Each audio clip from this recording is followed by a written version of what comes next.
we go. As you know, went for me pre-op, not pre-op, treatment assessments on Friday. Basically, I was given a pack if I need to go to A&E. That basically stops me waiting in the queue because of the treatment I'm getting. I can't really be hanging around. Another one, a website, I have to go for my bloods 48 hours to 24 hours before getting the chemo drip. So I have to book that online, go to the local hospital, get my bloods done, and then they can check me white and red blood cells, and I'll basically have my body's reacting to the chemotherapy. So that's what that is. I was given useful contacts, all my contacts that I need to get me through this. Obviously, I've got one here, the centre that I'm going to, National Centre I'm going to. I'm not going to say where it is. And basically, here's my list of side effects of what it is with chemotherapy. Now, they've been explaining to me over the coming weeks now. Obviously, the 2 weeks leading up to the tests and things like that, checking everything out, kidney, liver, making sure my body's well enough to take it. As they've been telling me a few things. They went through the test with me on Friday, through the side effects with me on Friday to explain the major ones. A lot of the ones are the coldness. The coldness could be a problem. Basically, going to the fridge, touch. It's something to do with the nerve endings. It's like electric shock if you touch something cold, or stand on something cold. It'd be like electric shock. Now they did pre-warn me and say you'll only do it once. So I have intentions of not even doing it once.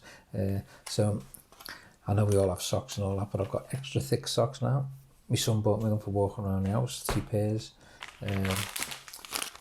Gloves, mainly for going out and for going in the fridge, wearing around the house if I need to go to the fridge. Because let's be honest, you don't forget things. You go to the fridge, you pick someone up, or you'll go into the back garden or whatever. Yeah, I'm gonna get caught out of things. So the trick is, I've got the gloves, face covering. Obviously, we're all wearing masks now anyway. That's like a snood effect. I wear similar ones anyway. But the cold, breathing in after the drip, with breathing the cold, it has an effect on the throat. Feels like I believe it's a scary experience, like the throat's closing over. It isn't closing over, it just feels scary at the time. But yeah, so to counteract that, if that happens, not to panic, I've got a small flask. I'm only to drink lukewarm drinks. I'm not ice cold drinks, are a no. We don't go near ice cold drinks, but I will carry this around with me, because obviously if we're breathing cold air, it can affect it or whatever. And this will have a warm tea, coffee, even warm water, something warm in there to counteract it, because apparently that's all you need to do. You need to have a cold, warmish drink, counteracts the cold, takes it all, feel back to normal. Now, I haven't read up on all my side effects. I know the major ones. There's one with hardware and people get, where outdoor builders, things like that, get cracks in the skin because the skin gets dry. That's why I was laughing. I've recently about being told about to moisturise. Now, that's a route for infection because my red and white blood cells are being rock bottom. The chemo will attack everything.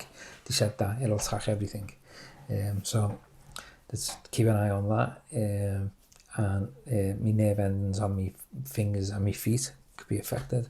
Mainly the feet could be the nerve endings of touch. Once again with touch, I won't have touch. I won't feel anything. Another one is me flats of my feet. If I feel like I'm walking on a pebbly beach, I have to tell them straight away, because these apparently some of the side effects that could be permanent. Another one is IV drip. I'll be getting an IV drip on Thursdays, my first dose.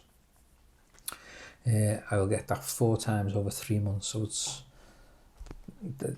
I'll get that. So I'll get my first one Thursday, then on the Friday I will start on tablets twice a day for 2 weeks. I get a week off. Then in that week off, just 2 days before, I get me drip again, I have to have my blood test done to check the blood to see how the body's reacting to the treatment. Then the cycle will start again. The drip 3 hours in hospital, come home, start the tablets, 2 weeks, week off, then so on. And it'll happen 4 times in a 3-month period. When I get the drip will go in my hand, the cannula will go in my hand, the top of my hand, to because apparently that's where the skin's thin, because if it doesn't go in the vein, apparently the solution gives a burning sensation if it isn't going in right, and it's better to have it there where it's thin than further up your arm, because you will feel it straight away. And when I'm in the hospital for 3 hours, any side effects, any feelings, anything that affects me, they'll be onto it straight away. You're there, you're in the right place. They'll give me another thing is when the cannula's in and the drip's going through. I'll be a cold sensation going up my arm. They counteract that by giving you heat pads. They put heat pads on my arm, but what they said was for a day to 2 days after that, to keep my arm warm. Now, I thought it was to keep me, I thought I was supposed to warm my arm before going there, but no, it was afterwards, after I come home, to keep my arm warm. And another present, hot water bottle. Keep the hot water bottle on my arm. That should counteract any sort of feeling on the arm, either arm that I get it done in. The other thing is obviously the snood. Obviously we're all wearing masks, but going outside, cold air will obviously affect me. Hence that's the throat feeling. Other things, loss of air is going to be, they said won't lose my hair, they said it may thin, but I won't lose it. But yeah, I'm going thin anyway. So we'll see how that goes. Won't get my hair cut this week. And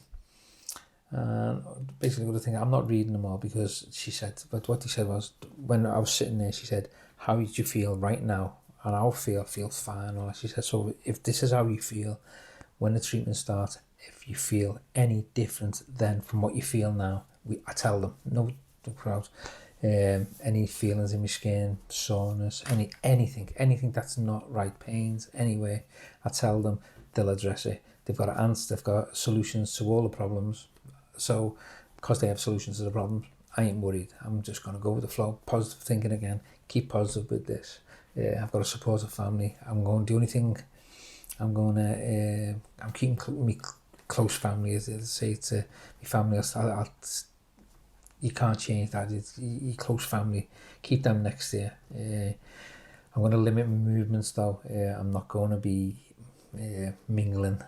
I'm going to avoid supermarkets, shops like they did say avoid these places anyway. Go at quieter time, not avoid them, just go at quieter times.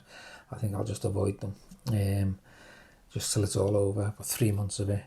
Hopefully I'll get it all done in the 3 months. I won't go over. And after that, clean bill of health, move on with my life back to normal. And that's the plan. That's the aim. Not to worry too much.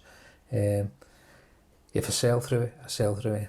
If it's a long 3 months, side effects kick in, you'll know about it because I'll tell you. But yeah, even if it's a long 3 months, I'm doing it. I'm not going to shy away from it. You just get on with it, because that's what else am I supposed to do? What else are you supposed to do? You don't say no to treatment because you know what the alternative is. If you don't say no, you don't fight this thing.